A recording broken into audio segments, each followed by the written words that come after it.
ఎక్కడైనా ముఖ్యమంత్రి సీటు ఆ పదవి వస్తే దాన్ని అదొక అదృష్టంగా భావించాలి. ఒక రాష్ట్ర ప్రజలకి సేవ చేసేటటువంటి ఒక గొప్ప అవకాశాన్ని ప్రజలు ఆశీర్వదించి ఇచ్చినట్టుగా, భగవంతుడు ఆశీర్వదించినట్టుగా ఈ రాష్ట్రాన్ని మరింత ఉన్నతమైనటువంటి స్థితిలకు తీసుకుపోయి ప్రజలకు తినేటందుకు తిండి, ఉండేటందుకు నీడ, చేసుకునేటందుకు ఉపాధి కల్పించి రాష్ట్రాన్ని దేశంలో నెంబర్ 1గా నిలబెట్టాలనేటువంటి ఒక స్పృహ కలిగిన జ్ఞానంతో పనిచేయాలి రాష్ట్ర ముఖ్యమంత్రి అంటే. అది ఏ పార్టీ వాళ్ళన్నా కానీ. కాంగ్రెస్ పార్టీ అధికారంలోకి వచ్చి రేవంత్ రెడ్డి గారు ముఖ్యమంత్రి అయినాడు. మేమందరం కూడా ఆహ్వానించినాం, శుభాకాంక్షలు తెలియజేసినాం. ఈ రాష్ట్రాన్ని ముందుకు తీసుకుపోవాలి. కేంద్రంలో ఉన్నటువంటి భారతీయ జనతా పార్టీ ఎట్లయితే దేశాన్ని ముందుకు తీసుకుపోతుందో బీజేపీ సహకారంతో వాళ్ళ రాష్ట్రంలో కూడా అభివృద్ధి ఫలాలు ప్రజలకు అందించేటట్టుగా ఒక సహృద్భావ వాతావరణంలో, సామరస్య వాతావరణంలో తెలంగాణను ముందుకు తీసుకుపోవాలి అని శుభాకాంక్షలు తెలియజేసినాం. తెలంగాణ ప్రజలు కూడా అదే కోరుకున్నారు. గతంలో ఉద్యమాలు చేసి తీసుకొచ్చినటువంటి తెలంగాణలో ఒక 10 సంవత్సరాల కాలం నియంత పాలన రాజ్యం వెళితే, ఒక కుటుంబ పాలన రాజ్యం వెళితే, ఒక ఆల్టర్నేటివ్గా ఇంకొక గవర్నమెంట్ వచ్చింది, వాళ్ళన్న మంచిగా చేస్తారు కావచ్చు అని ప్రజలు భావించారు. కానీ ఇవాళ తీవ్రవాదుల పాలన వచ్చినట్టయింది తెలంగాణ రాష్ట్రంలో. ఉగ్రవాదులా మీరేమన్నా? తెలంగాణ కాంగ్రెస్ అఫీషియల్ అకౌంట్లా పెట్టినటువంటి మీకు వీడియో చూపిస్తాను నేను ఇవాళ. ఒకసారి మీడియా మిత్రులు ఇవన్నీ కూడా చూడాలి.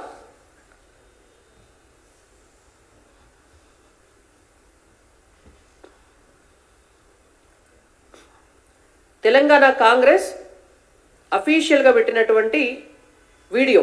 అమిత్ షా గారు సిద్దిపేటలో మాట్లాడినటువంటి మాటలను వక్రీకరిస్తూ వాళ్ళు పెట్టినటువంటి అబద్ధపు వీడియో, ఒరిజినల్ వీడియో, ఈ రెండింటిని నేను ఇప్పుడు మీకు చూపిస్తాను. దాంతోపాటు ఇంకెంత దూరం వెళ్ళినరో కూడా మేము చూపిస్తాం మీకు. ఒక్కసారి ఇది చూడండి.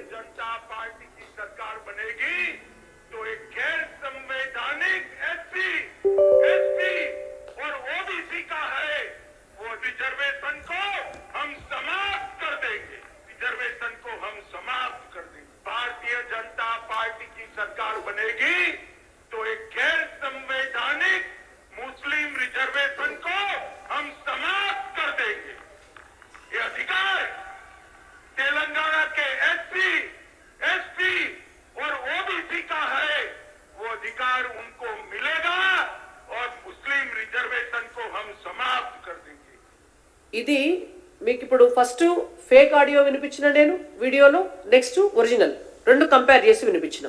తెలంగాణ కాంగ్రెస్ అఫీషియల్ అకౌంట్లో పెట్టినటువంటి వీడియో ఇది. పెట్టి ఒక 10-15 నిమిషాల తర్వాత అది మొత్తం సర్క్యులేట్ అయిన తర్వాత దాన్ని డిలీట్ చేసినారు. మేము పోలీస్ స్టేషన్లో ఎఫ్ఐఆర్ కేసు ఫైల్ చేస్తే ఎఫ్ఐఆర్ రిజిస్టర్ కూడా చేసినారు. ఇవాళ ఇట్లాంటి నీచమైనటువంటి స్థితికి దిగజారిండు అంటే ఒక ముఖ్యమంత్రి వాళ్ళ అఫీషియల్ అకౌంట్లో పెట్టిన దానికి రేవంత్ రెడ్డి గారు ఏం సమాధానం చెప్తారు? మేము అడుగుతున్నాం ఇవాళ. అంటే మీ సోషల్ మీడియా మీ కంట్రోల్లో లేదా, లేకపోతే మీరే ఈ రాష్ట్రంలో లేని మాటలను అన్నట్టుగా చేసి ఇవాళ ఎస్సీలను, ఎస్టీలను, బీసీలను భయభ్రాంతులకు గురి చేసి ఒక అనారోగ్యకరమైనటువంటి వాతావరణాన్ని, విధ్వంసాలను సృష్టించే కుట్ర చేస్తున్నారా? చెప్పాలా రేవంత్ రెడ్డి గారు సమాధానం. దీంతో పాటు ఒక గంట సేపటి కింద కరీంనగర్కు సంబంధించినటువంటి కాంగ్రెస్ పార్టీ అభ్యర్థి వెల్చాల రాజేందర్ రావు గారు, ఈ వెల్చాల రాజేందర్ రావు గారు ఒక వీడియో పెట్టినారు వారి అఫీషియల్ అకౌంట్లో.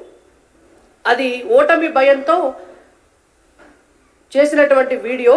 రిజర్వేషన్లు రద్దు చేస్తామంటూ బండి సంజయ్ గారు మాట్లాడినారు అని చెప్పి ఇందాకదేమో అమిత్ షా గారు మాట్లాడినటువంటి వీడియోను మార్ఫింగ్ చేసినారు.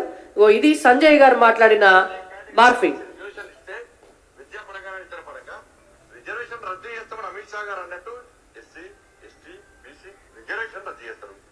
రిజర్వేషన్ ప్రక్రియ విషయంలో కూడా అటల్ బిహారీ వాజ్పేయి గారు చట్టం తీసుకొచ్చారు. గతంలో ఎస్సీ కేటగిరీ సంబంధించి రిజర్వేషన్ ఇస్తే విద్యాపరంగా ఇతర పరంగా అవి ఫిలప్ కాకుంటే దాన్ని ఇతర వర్గాలకు ఇచ్చాడని పద్ధతి ఉండే. లేదు వాళ్ళకు చెందాల్సిన రిజర్వేషన్లు వాళ్ళకే పక్కా చెందాల్సిందే అని చెప్పి అటల్ బిహారీ వాజ్పేయి చట్టం తీసుకొచ్చినటువంటి విషయాన్ని కాంగ్రెస్ పార్టీ గుర్తుంచుకోవాలి. ఏ రోజు కూడా అంబేద్కర్ గాని పూర్తిగా తీసుకొని మాకు అంబేద్కర్ వల్లనే ఈ రాజ్యాంగబద్ధమని పదవులు వచ్చినాయి, మాకు మేము ప్రధానమంత్రులైనాం, మేము ఎంపీలైనామని చెప్పి ఏ రోజు కూడా పార్లమెంట్ సాక్షిగా చెప్పుకోని పార్టీ భారతీయ జనతా పార్టీ. ఏ రోజు కూడా అంబేద్కర్ గాని పూర్తిగా తీసుకొని మాకు అంబేద్కర్ వల్లనే ఈ రాజ్యాంగబద్ధమని పదవులు వచ్చినాయి, మాకు మేము ప్రధానమంత్రులైనాం, మేము ఎంపీలైనామని చెప్పి ఏ రోజు కూడా పార్లమెంట్ సాక్షిగా చెప్పుకోని పార్టీ కాంగ్రెస్ పార్టీ. రిజర్వేషన్ తీసుకొచ్చి రాజ్యాంగానికి పూర్తుకుంటున్న పార్టీ కాంగ్రెస్ పార్టీ. రిజర్వేషన్ ప్రక్రియ విషయం కూడా ఇది సామాజిక ఆరోగ్యానికి సంబంధించిన సమస్య. రిజర్వేషన్ విషయంలో కాంగ్రెస్ పార్టీ ప్రజల్లో కూడా పూర్తిగా చెడు వాతావరణాన్ని కల్పించే ప్రయత్నం చేసింది. ఇది సామాజిక ఆరోగ్యానికి సంబంధించిన సమస్య. ఇది పరిస్థితి. అంటే అమిత్ షా గారు రిజర్వేషన్లను పూర్తిగా ఎత్తేద్దామని చెప్పిండ్రు అని ఒక ఆడియో మీకు చాలా స్పష్టంగా కనిపిస్తుంది. అక్కడ ఎవరితోటో మిమిక్రీ ఆర్టిస్టులతోటి ఆడియో చెప్పించి అది బండి సంజయ్ గారు మాట్లాడినట్టుగా యాడ్ చేసి పెట్టినారు. ఎవరితోటో అమిత్ షా గారు మాట్లాడిన దాన్ని ముందుది మధ్యలది ఒక సెంటెన్స్ కట్ చేసి దాన్ని అతకబెట్టి మొత్తం రిజర్వేషన్లు ఎత్తేస్తామని చెప్పిండ్రని చెప్పి అదొక వీడియో చేసినారు. అంటే ఇవాళ వెల్చాల రాజేందర్ రావు గారు కాంగ్రెస్ పార్టీ అభ్యర్థి, మరి అది వారి అఫీషియల్ అకౌంట్. మరి దీని పట్ల కూడా కాంగ్రెస్ పార్టీ ఏం సమాధానం చెప్తుంది? మరి ఎన్నికల కమిషన్కి రేపొద్దున ఖచ్చితంగా కంప్లైంట్ చేయబోతోంది భారతీయ జనతా పార్టీ. ఈ రెండు అంశాల విషయంలో కూడా కాంగ్రెస్ పార్టీ ఏం చేస్తోంది అనేటువంటిది ప్రజలు గమనిస్తున్నారు.